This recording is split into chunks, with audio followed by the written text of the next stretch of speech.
It's been 3 or 4 years since the massive campaigning push started online, okay? Not just since Donald Trump got elected, but the year or two before he got elected, we were seeing mass meme warfare. Now, I know that sounds a bit silly because a lot of people, they hear that meme war and they laugh, but what you had was tons of people creating memes and sharing memes. The left, apparently, Mother Jones, a left-wing progressive publication, is now just figuring this out. In 2019, the left can't meme. That's true. They can a little bit, but for the most part, they can't. How right-wing groups are training the next generation of social media warriors. Memes helped elect Donald Trump.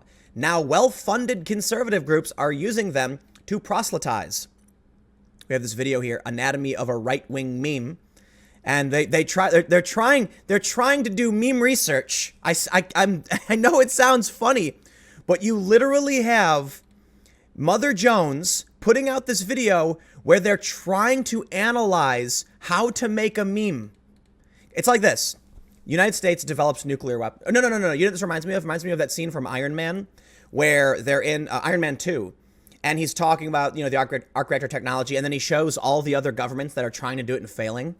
And it's mind-blowing to me that you have Mother Jones is like trying to figure out how to make a meme, how memes go viral. And this is like a scientific analysis as though they're talking about a hidden tribe of people. Listen, Mother Jones, the left in general, not all of you.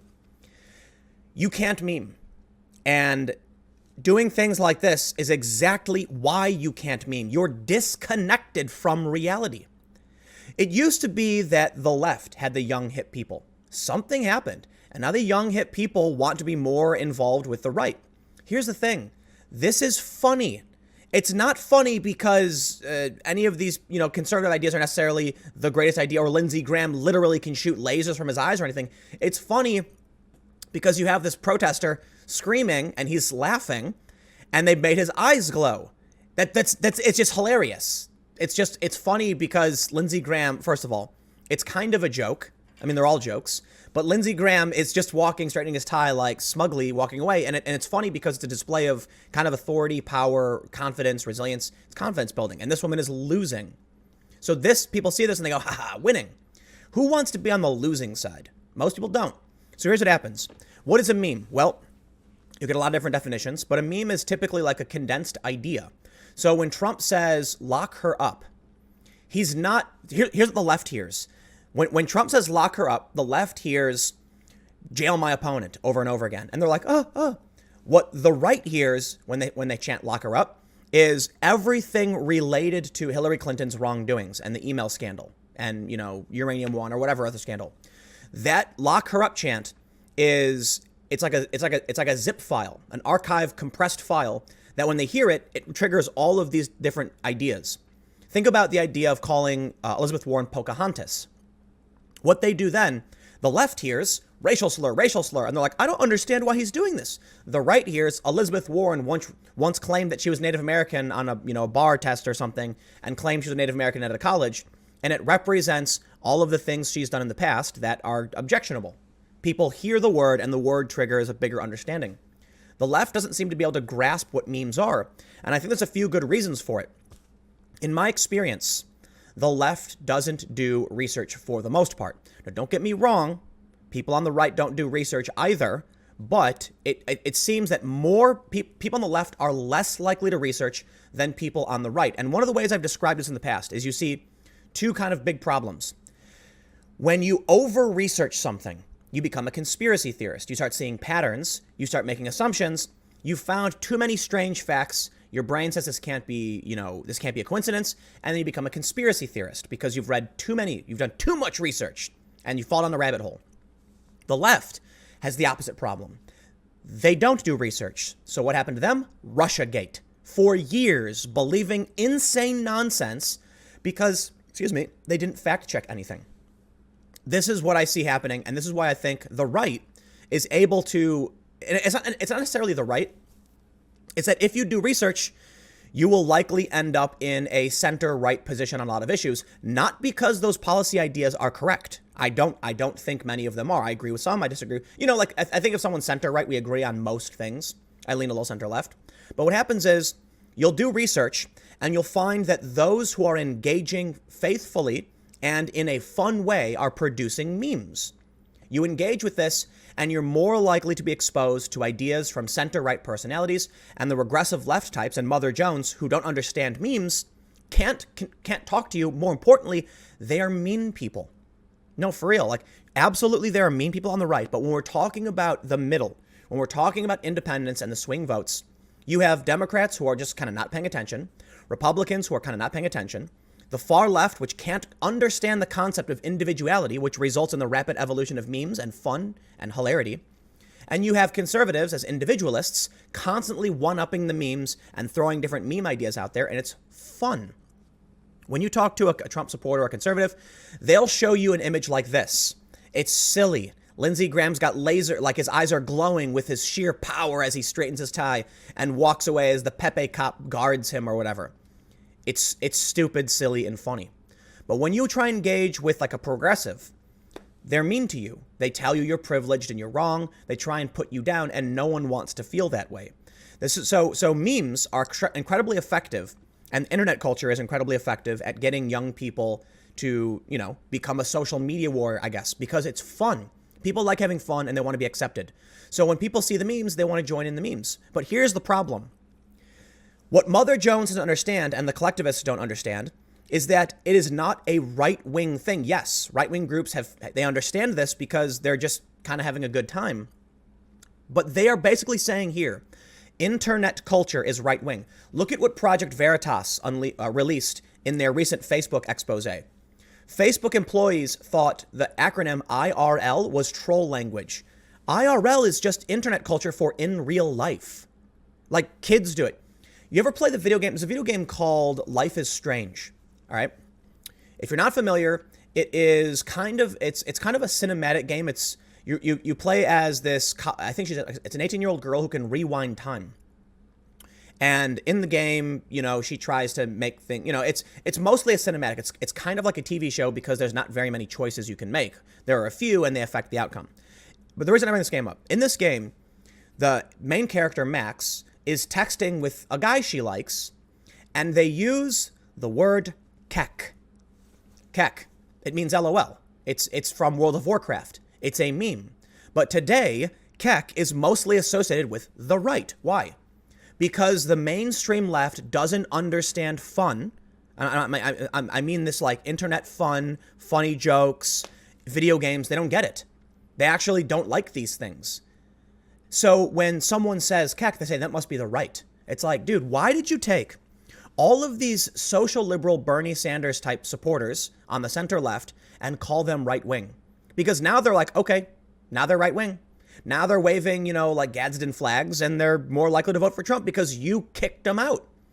The people who kind of I didn't even read any of this. Let's read it. Let's read a little bit of this. Benny Johnson took to the stage at the convention center in Palm Beach, Florida, before an audience of cheering young Trump supporters in December to lead a session titled "How to Own the Libs."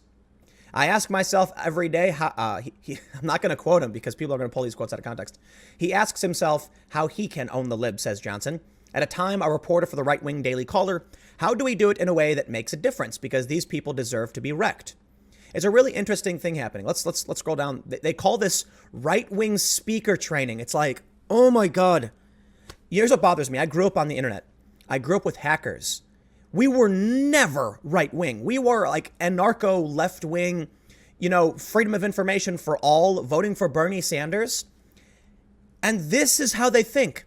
The stodgy censorship morality police used to be on the right. They're on the left now. And what happens? There's a lot of different phenomena, that different things that are making this happen. One of which is that the people who want power, the collectivists, are willing to lie, cheat, and steal. They don't truly get it, but they have no problem pretending like they understand what's happening. So they'll say, you were alt-right. Do you even know what that means? No, they don't.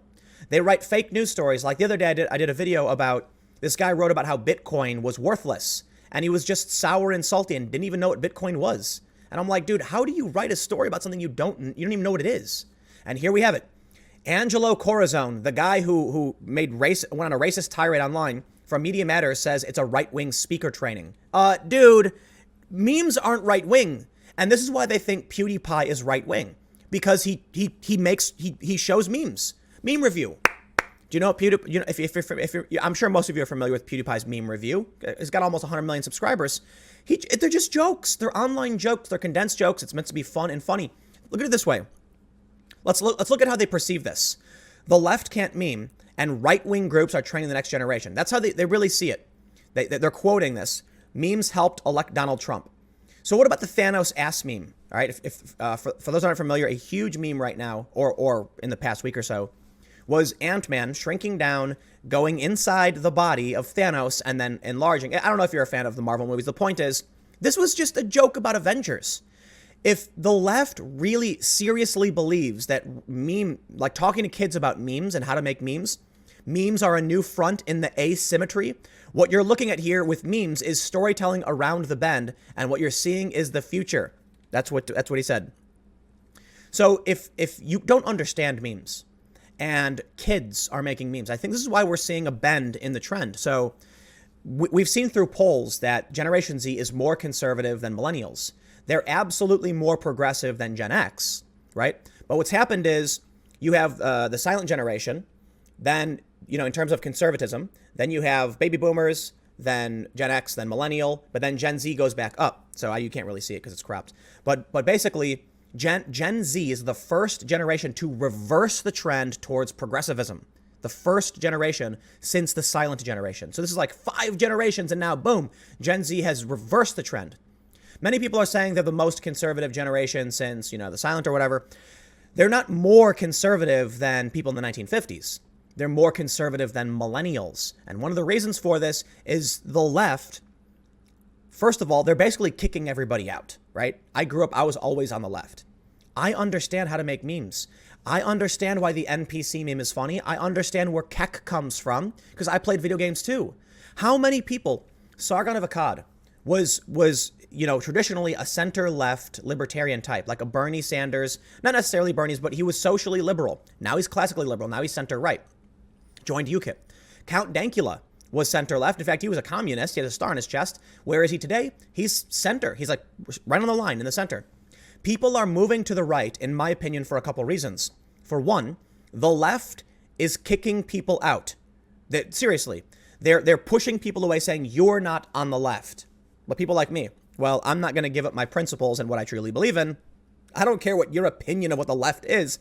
I know where the left is on the compass and what entails left-wing policy, and I absolutely fall in that category. But the tribe is what they're talking about. So you end up with people who follow someone like Sargon or Dankula, who probably would have been in support of someone like Bernie Sanders, like Shoe on Head, for instance. Very SJW critical, feminist critical, Bernie voter. Identity politics, bad thing. So what happens? They don't get memes. They're not fun. They're mean people. They want to take away your fun. They want to take away your video games. Not all of them, but enough of them. They show up and they claim that your video game is racist. Oh, we can't have it. And then people are like, dude, I'm just having fun with my friends, man. You make a meme joke and they call you alt-right. They call you a white nationalist. And you're like, dude, I'm just trying to make a joke with my friends. Then they say, oh, God, see, they admit it. They're radicalizing young people. It's like, dude, the Keck Frog is a joke. But it's become right-wing and become associated with Trump supporters because you let them have it. Internet culture does not belong to the left or the right, but certainly today it's almost exclusively on the right because the left hates fun. Now look, when I say that, I obviously don't mean literally every single person on the left, but like I mentioned early on, when you have people who just don't do research, they turn on CNN and then walk away, they believe nonsense. There's going to be a nationwide protest of people who think Russiagate is real. For real. They're like, Mueller report must be real. And Rachel Maddow's reporting on it. It's like, dude, no one believes it anymore. What's going on? They don't do the research. They don't look at the documents. They don't go online. They don't read WikiLeaks releases. So what happened? There were people in 2010 and 11 associated with Occupy Wall Street, the hacker community, people I've still associated with. The hacker community has always been like my core, most of my friends in, I guess what I would describe as the more politically active space have been hackers. They're now all considered Trump supporters and right wing because they absolutely oppose left wing identitarianism. But they were always on the left. Why are they now considered right? Because the left is cutting these people off, pushing them out, and they're making a massive coalition of right wing people. So I'll end by saying this. I'll give you one really good example of where this leads. First of all, memes aren't necessarily right wing. Memes are just jokes. But because the left finds everything offensive, people are scared to make memes because maybe they'll be offensive. And it happens. How often do you see the left eat its own? All the time. So people on the left are scared to do interviews. They won't speak up and they won't make memes. People on the right don't care. They don't care if they're offensive. They'll make a meme. There you go. So now all of these people who just want to have a good time and make a joke are like, I can't tell you how many friends I have who are on the left who are like, actually, I'll do this. Melissa Chen said this, that she has liberal and conservative friends, but she's more scared to tell her liberal friends she has conservative views than to tell her conservative friends she has liberal views, because the left are just moralistic, mean, over, like it just tends to be this way. I have a friend, I one of the few people I'm just not friends with anymore, because she told me that today she thinks conversion therapy is legitimate. I'm not exaggerating. I was having a conversation with her about biological sex, and I said, listen, this is real. Biological sex is real. This is really important for you to understand, because when it comes to medication, there's a bunch of studies that are coming out showing that say pain medication doesn't work the same on men and on males and females. Okay, so I get it. I respect the trans people go through all these problems and all this trouble, and it's dangerous for them in a lot of circumstances, and we need to protect their civil rights. But the idea that male and female don't exist, like Nicholas Matt claimed on TV in Canada, it's just not real. She told me I was wrong. And I said, how do you deny what you can see with your own eyes? For the most part, I understand that something like 99.46 or 64% of people are intersex and are not necessarily discernibly one way or the other. And that's fine. I respect that. The point is, if you tell everyone to line up, tallest to shortest in a room, you will get most men on one side and most women on the other. She said to me, it's not true. Biological sex isn't real. And then said, she told me this, that if she was with a trans man, someone who's born biologically female, she could learn to enjoy it in terms of like a physical relationship. And I said, you think that your preference, your sexual preference, can be changed over time? And she said, yes. I said, that's conversion therapy. Like the idea that someone can convert their sexuality to liking something else. And that was it. And she said, you don't understand. I don't understand why you're being such a bigot and blah, blah, blah. And I'm like, what happened to you, dude? What happened? Join the cult. It's an unfun, freaky, regressive. I'll end with one more thing. I always say I'm going to end, but these morning videos tend to be really long. Check this video out. It was on PragerU. Ami Horowitz went to a university and asked a bunch of college students about whether or not they support segregation. And they all say yes. I kid you not. He says, do you think there should be black-only dorms and black-only graduation? And these kids all say yes. Then he goes and interviews actual black people who are like, what? No, no, we don't like that. Then he goes and interviews someone in the KKK who agrees with the college students. This is why I think it's really, really important to stand up. Listen, Tulsi Gabbard, people have said Tim Pool's supported a Democrat, therefore, he's... No, listen. You don't have to like Tulsi's policies in terms of her social policy and her ideas on minimum wage and healthcare and all that. I don't agree with most of those policies either. But she has denounced identity politics. She has denounced it. On more than one occasion is my understanding, but recently too. And she's a no-war candidate, and I trust that. So listen, I can get behind someone who's willing to say, look, I think the minimum wage thing caused a lot of problems in New York. I'm not a fan of just a blanket minimum wage increase, which is why also I like Andrew Yang, who is not a fan of a minimum wage increase either. Because it can work. You just got to talk about when and where it can work. It's not so simple as to say, I'm on the left, I'm on the right. We should or shouldn't. No. Sometimes it can, sometimes it can't. In this instance, we've got, Yang and Gabbard, and they differ on it. But the point is, the most important things, in my opinion, are we have to reject identitarianism. Because you're now seeing the left in agreement with the KKK. I am not exaggerating. This is not an exaggeration. I am not blowing this out of proportion. Watch Ami Horowitz's video. I understand Ami is a partisan, and of course he found people who say this, and he found a KKK guy, but listen. I made a Twitter thread about this. I made a video about this a couple days ago. New York Times runs an op-ed about a guy broke up with his girlfriend for being white. The Huffington Post runs an op-ed from an Asian woman saying she doesn't want to be in an interracial relationship. It embarrasses her. We see story after story about how the left is becoming racist. It's already infected the left. How am I supposed to advocate for the social policies I like when the people championing it, Ocasio-Cortez, Ilhan Omar, Rashida Tlaib, they're identitarians. They agree with the alt-right on basically everything. They agree with the KKK on tons of issues. Okay? I am not exaggerating. I kid you not. The KKK identitarians, okay? They disagree on a few things. They disagree on, whether white people should be allowed to do something or not, right? So it's basically the big difference between the white nationalists and the left-wing intersectionals, which they're just identitarians. They're all the same thing. Is which race should do what? Sargon of Akkad made a joke a while ago that they should team up because in the end they would get exactly what both of them wanted. So anyway, look, I don't want to act like literally every single person on the left is racist, but the progressive wing, which is the most vocal wing, is overtly racist. And I am saying this, and I'm probably one of the few people who speaks out against the left as someone on the left because of my heritage, which I know is played out when I bring this up. But I want to make, I always say one more point, but this is important. When I made the Twitter thread about how the left opposes race mixing, some of the top responses were from other mixed race people. I get this all the time. As someone who grew up in a family who understood the importance of how the left helped fight. This is a photo of Bernie Sanders fighting for civil rights. That meant a lot to me. It's one of the reasons I liked Bernie Sanders. But today, these same people are threatening my existence and my family. Look, I don't like the KKK, the white supremacists. They're extremely dangerous. Lethal force even. But they're fringe. Mainstream conservatives don't support any of that. I have no fear whatsoever talking to a Trump supporter because I know 99.9% of the time they're not going to be racist or threaten my, or speak ill of my family and race mixing or any of that stuff. That's a fringe minority of weirdos. And I've talked to many of these people and I don't like them, but they're rare. On the left, however, almost every conversation I have, it falls. I don't know how I got off on the subject of memes all the way to this, but it's been going on for a while, so I'm going to end now.